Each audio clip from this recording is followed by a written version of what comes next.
Earth to Lee, Tanya said, giggling. You look like you've seen a ghost. You won't find it on Google Play or the App Store. There's nothing about the game on any public websites other than this cautionary post. It doesn't matter whether you're a good or a bad person. It indiscriminately chooses targets.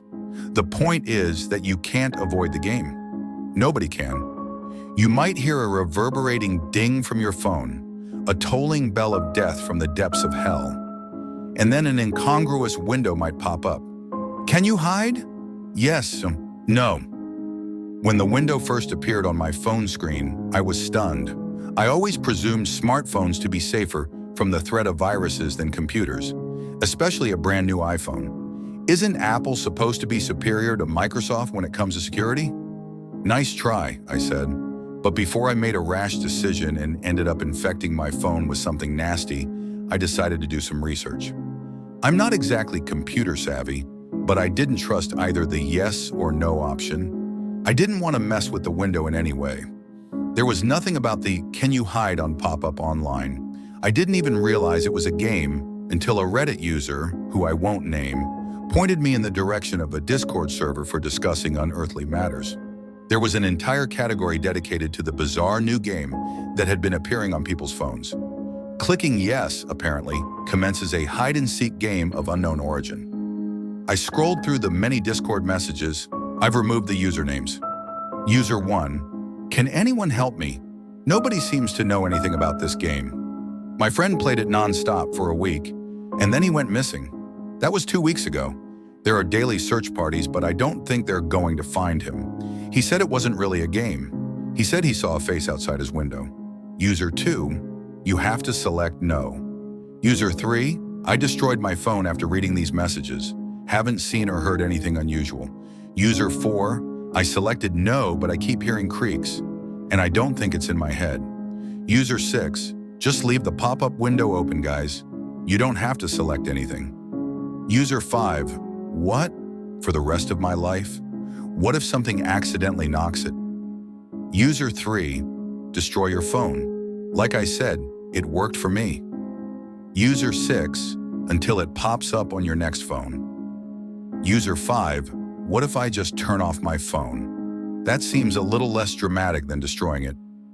User 3, your funeral. The more I read, the more anxious I felt. I had expected the pop-up window to be a virus, but everybody was telling ghost stories. Stop being a superstitious baby, I told myself. That guy's disappearance had nothing to do with the game he was playing. Eventually, after a weekend of horrified contemplation, I opted for User 5's idea to turn off my phone. In fact, I took it a step farther and reset my phone to its factory settings. I met my friends, Corey and Tanya, in a local park on Monday afternoon. I'd planned to tell them about my experience, but they beat me to the punch. Why didn't you pick up your phone all weekend, Lee? Corey asked me. We were worried about you, man. We wanted to hang out on Sunday. I didn't fancy third-wheeling. Some of us have to go to work on Mondays, I replied. Hey, I work, Corey protested. From a bathrobe in your bedroom, Tanya smirked. You're both just envious that I can scroll through Reddit and play games away from the watchful eye of my employer, Corey said. Speaking of games, Lee, have you played Can You Hide? My heart plummeted, and I felt as if Corey's words were cinder blocks, dragging my body through the floorboards. He's obsessed, Tanya sighed. He's been playing it every day since Tuesday. It just popped up on my phone, so I thought, why the fuck not? Corey laughed. Tanya thought it must be a virus, but it's just a cool augmented reality game. Corey thrust his phone down on the wooden picnic table. It was already open on a game window, a map of our surrounding area. A small green marker indicated Corey's location in the park, and there was a small red marker moving along nearby roads. Once a day, from 2 to 4 in the afternoon, the game takes place. I have to hide. It tracks my location in the real world, so I have to keep moving. I wanted to delay coming to the park, but I don't think the red seeker will find me here. Besides, it's 10 to 4. Nearly made it, Corey said. What's the red marker that's searching for you? I asked, shuddering. The boogeyman, Corey whispered. He laughed and Tanya thumped him on the arm. You know that kind of talk makes Lee freak out, Tanya scolded. Corey shrugged, and the pair of them became absorbed in a different topic of conversation. They were tucking into their sandwiches, talking between mouthfuls. But I wasn't eating. I couldn't take my eyes off Corey's phone on the table. The red marker was circling the park, looking for him. I couldn't stop thinking about those people on the Discord server who had spoken so solemnly of the supposedly deadly game. Suddenly, the marker was in the park. Corey was wrong. It had found him. I prepared for something dreadful to happen. I prepared for my friend to be caught. "And that's a wrap," Corey said, scooping up his phone. 4 o'clock. Yet again, I bested the game. It got close this time, though. Damn, just 100 yards away. On the game map, the park was a featureless green patch.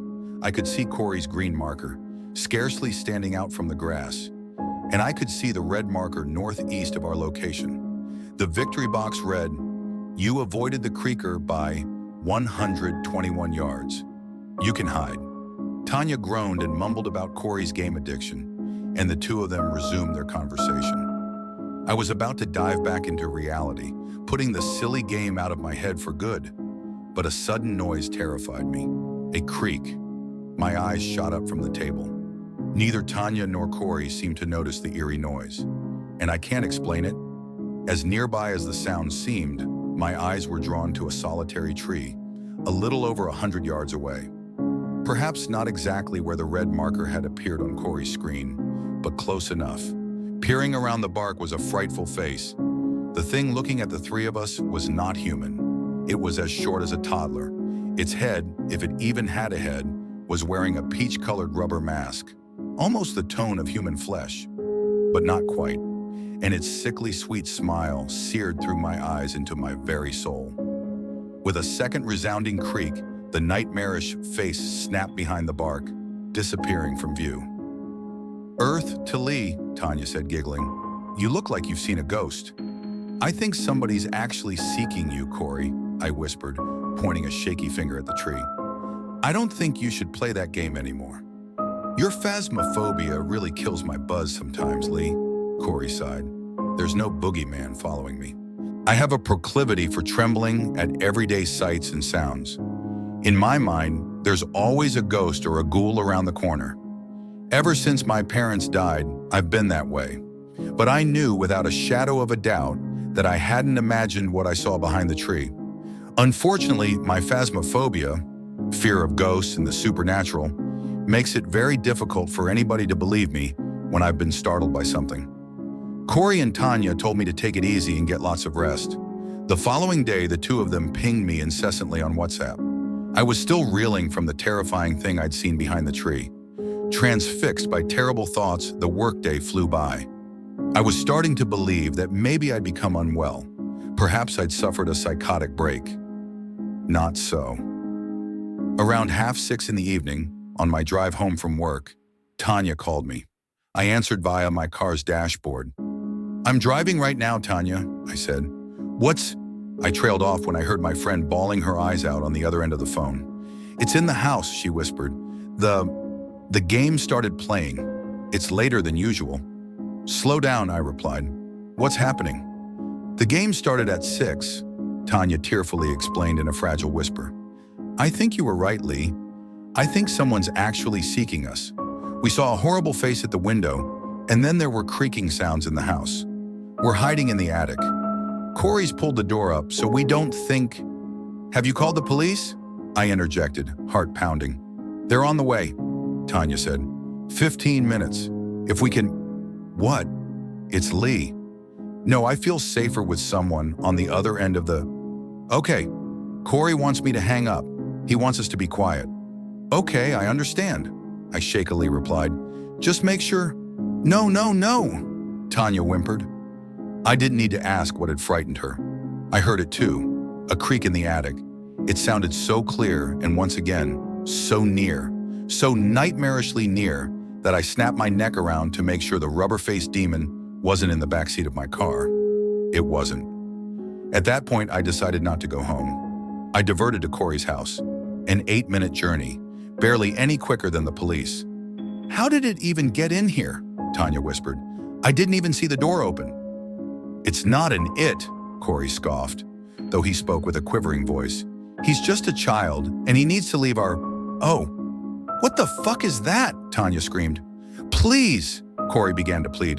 The screams of my two friends were deafening. I was so fixated on reaching the house that I didn't hang up the call. It was only as I tore onto Corey's driveway, mere minutes before the police, that I realized I'd been listening to sounds of squelching, snapping, and, most hauntingly of all, creaking. I barged down the front door and ran up to the attic. I expected to find a sickening scene of mutilation, but the space was empty. Corey and Tanya were gone. The police had questions for me, of course, but my alibi was airtight.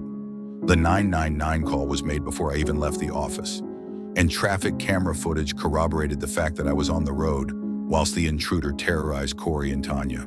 Missing persons. That's the verdict. I don't understand what the game wants. I don't know where the missing people go. All I know is that resetting my phone wasn't enough. On my drive home, after a long night of tears and police questioning, I could swear I caught a glimpse of a peach-colored mask peeking around a postbox.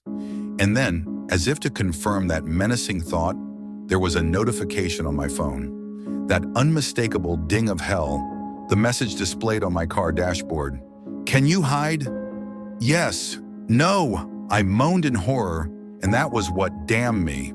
My car uses voice recognition, and it somehow registered my terrified vocal reaction as an answer. You selected no. Perhaps I've chosen the safer of the two options. I know many of the Discord users suggested no, but I can't stop thinking about what I read on that server. I selected no, but I keep hearing creaks. I haven't heard anything yet, and the game hasn't started playing. But Corey didn't seem to hear the creak when he was playing the game. Maybe, like him, I've just been missing it. I'm terrified of the creaker. I'm terrified of where he might take me.